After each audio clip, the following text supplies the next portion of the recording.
Hey guys, Nismo KA24ET here, and this video I'm going to show you how to repair a damaged harness.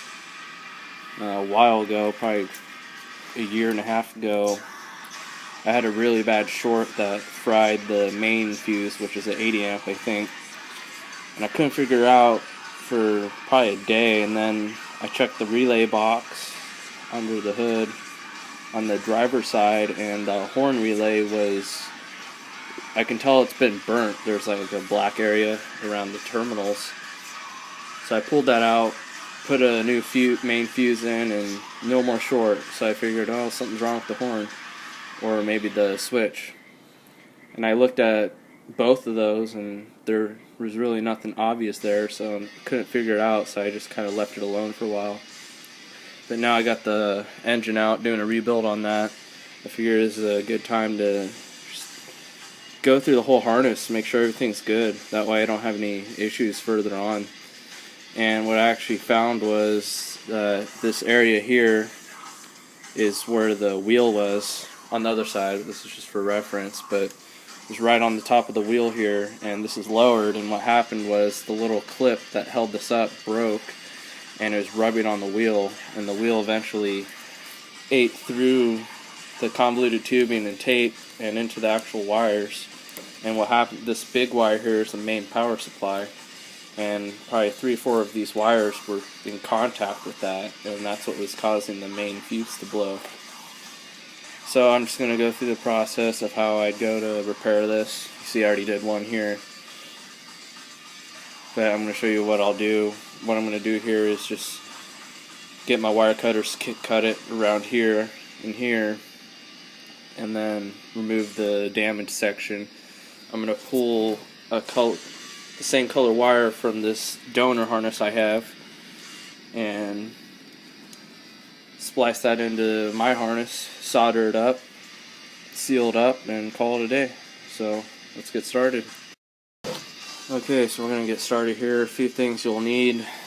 You want a good set of wire cutters, and this can also crimp if you want to do that, but we're going to solder, so we won't need that part.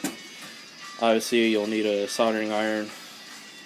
I got some solder here, electrical tape, I got my heat shrink here, which I prefer, and my heat gun for the heat shrink. Now if you don't want to get a heat gun, you can also use a lighter. You just have to be careful because you can burn the heat shrink. And then another thing is you want safety glasses like this. Really any safety glass will do. You can get it for Harbor Freight, really anywhere that's, you know, an actual safety glass that's designed to keep your eyes safe. There is a very small possibility that solder can fly off and hit you, and if it hits you in the eye, you're going to have a really bad day. And you just don't want that. It's going to cause a lot of pain. Alright, so now that we got our safety glasses on, let's get started. Okay, so the wire we're going to start on here is a green with a yellow stripe. So I found that in my donor harness here, so I'm just going to get my wire cutters, snip a section off.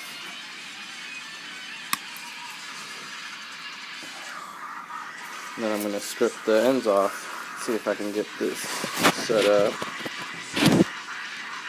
So you can see what I'm doing here. So you can get wire strippers for this, but honestly with most of the wire strippers I've used, like the cheaper ones from Harbor Freight and stuff, they don't work very well. So what I usually do is I have my wire strippers here, and I'll just get the length I want to strip off here. Just give it a slight squeeze to get through the insulation. Let go, turn a little, and just do the same thing around, and then you should be able to, yeah. And then you have bare wire exposed. You can also use a razor blade, but that can be kind of dangerous. You can cut yourself pretty easily, so probably don't want to do that. Alright, so we got our wire here. Oh, there we go, there's a new one.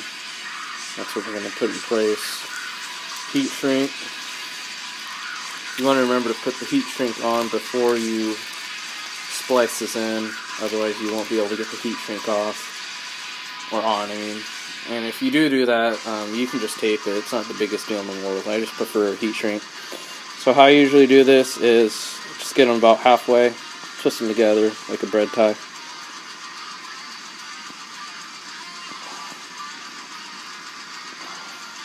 Just like that. We'll slide our heat shrink on.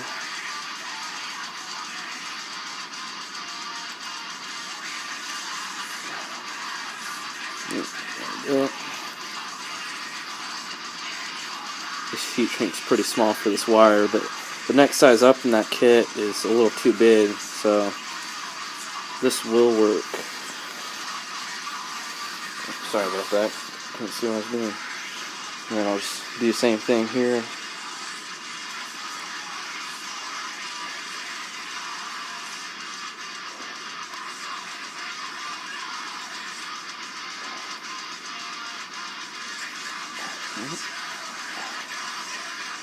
Tidy that up a bit, and then we are ready to solder.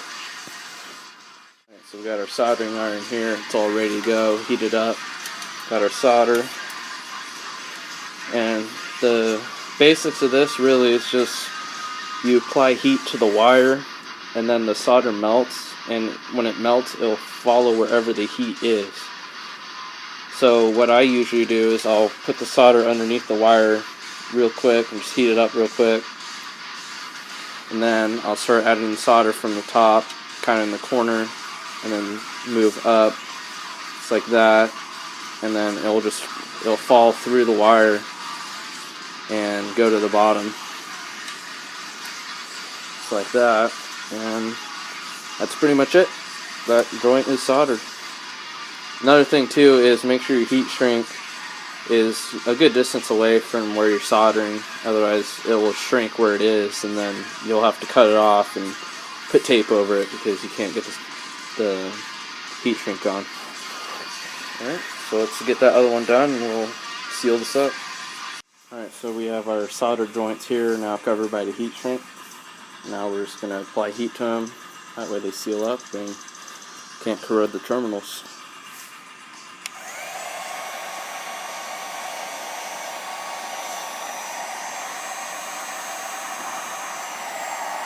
It's kind of hard to see how this is shrinking up because it's already tight on the wire as is. There we go. You can kind of see how it's shrinked up quite a bit.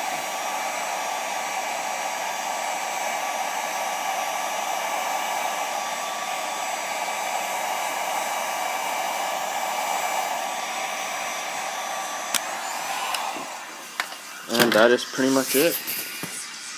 Just going to repeat this for the rest of the wires, and then I'll show you how I will rewrap the harness. Okay, I'm on the last wire here, and I just thought I'd show you how I do this one, because this one's a larger wire, so it's a little more tricky to solder it. I should probably actually have a soldering gun instead of an iron for this, but I just have the iron, so I'll just show you what I do. For this, you see where I already did it. I don't twist it together. Let's see if I can get the focus here. I just kind of mash them together, because if you twist them together it'll be too big of a joint and you can't transfer the heat effectively and you'll never get it to solder correctly. This one you can tell it's gone all the way through, and that's what you want. So what I do, see if I can make sure you can see what I'm seeing here. Just kind of, just like that. Kind of press it together a little bit.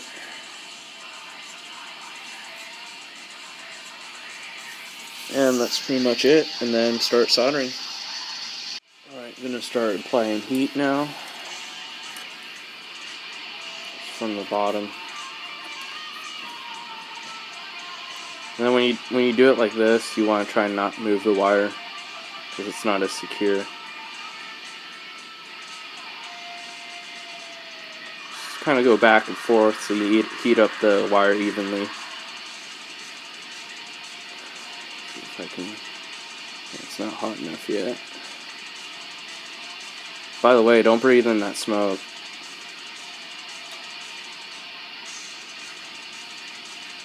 Let's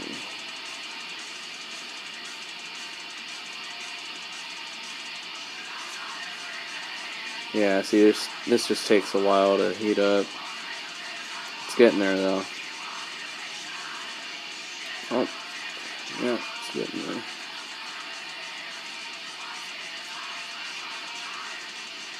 This is why I say I should have a gun for this, because it has more heat.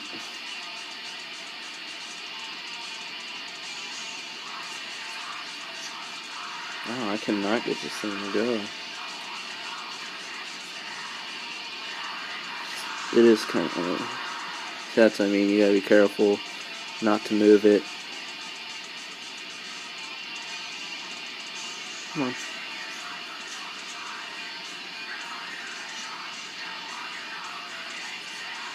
Now we're getting somewhere. Oh, come on.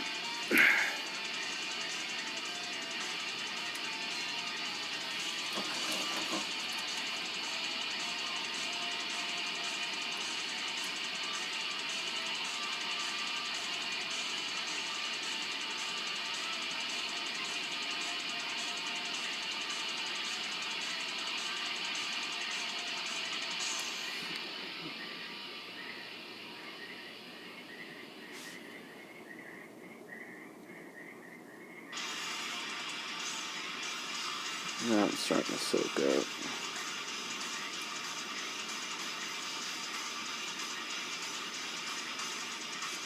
This is what we're looking for.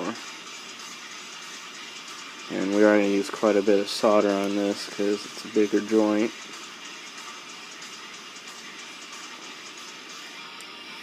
Alright, and that should do it.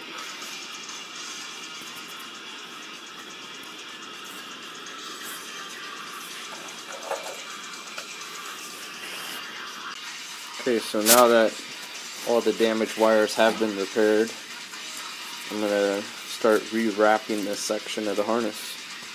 We're just going to take our electrical tape here. And what you want to do, you want to kind of start off at an angle. You don't want to go like this. You want to angle it towards the direction you're going. And then you just want to... It's not sticking. Here we go. You want to keep a little tension on it as you wrap the harness.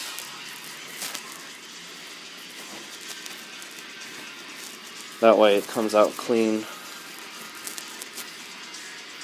And sometimes you'll have to compress the harness a little bit with your other hand as you go around.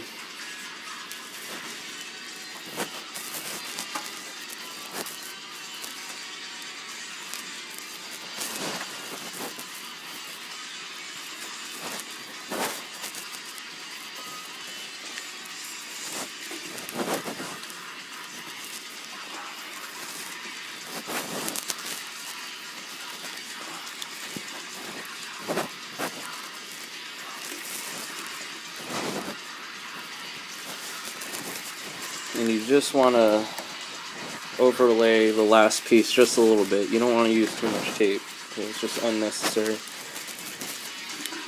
It'll make it a pain in the ass if you ever have to undo it.